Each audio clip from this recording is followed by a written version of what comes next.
Hi there, sorry I have to really come close to my camera so that you can hear me properly.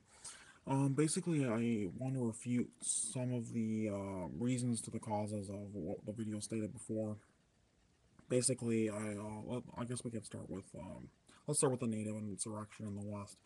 There's never been any evidence that the British Army has ever supported any native rebellion in the West against American, excuse me, colonists.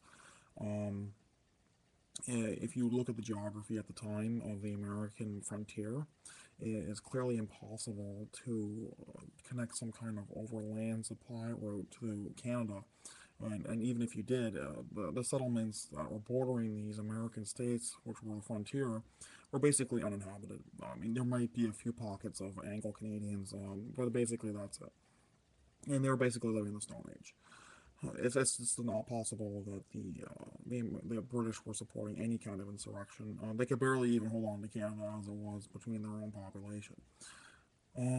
Going on to and even if they did, sorry, excuse me, going back, even if they did support it, it's nothing more than what the American traders were doing with France. I mean, American privateers were trading with Napoleonic regime for years.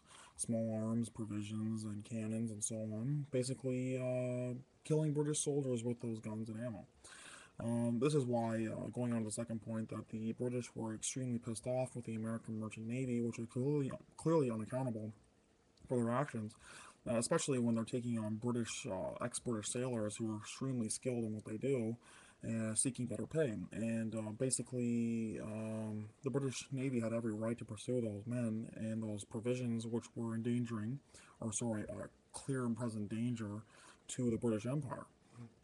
And you have to remember that Britain was in the fight for its life at this moment, and they weren't about to let a little country that just rebelled 30 years ago to undermine the world's greatest power.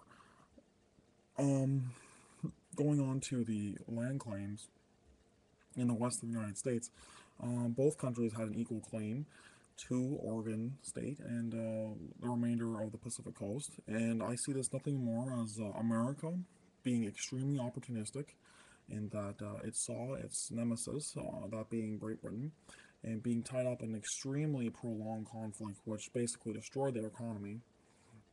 And I see this as America supplying guns and manufactured goods to the enemy. I see it as a really good example of America's jingoist policies of spreading its countries, the eagle of America, all over North America to expel the English out of what they claim to be theirs, and they clearly failed. I mean, it ended up in a stalemate.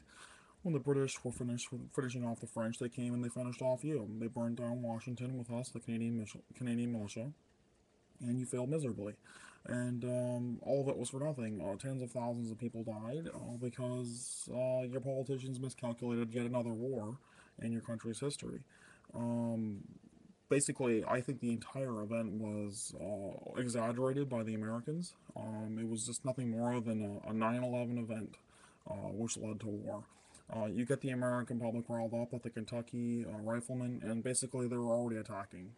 So the Canadians were well aware that the Americans wanted to declare war well before 1812. That's why Sir Isaac Brock, a general in Upper Canada, was basically fortifying positions and so on and raising militia. Anyways, thank you.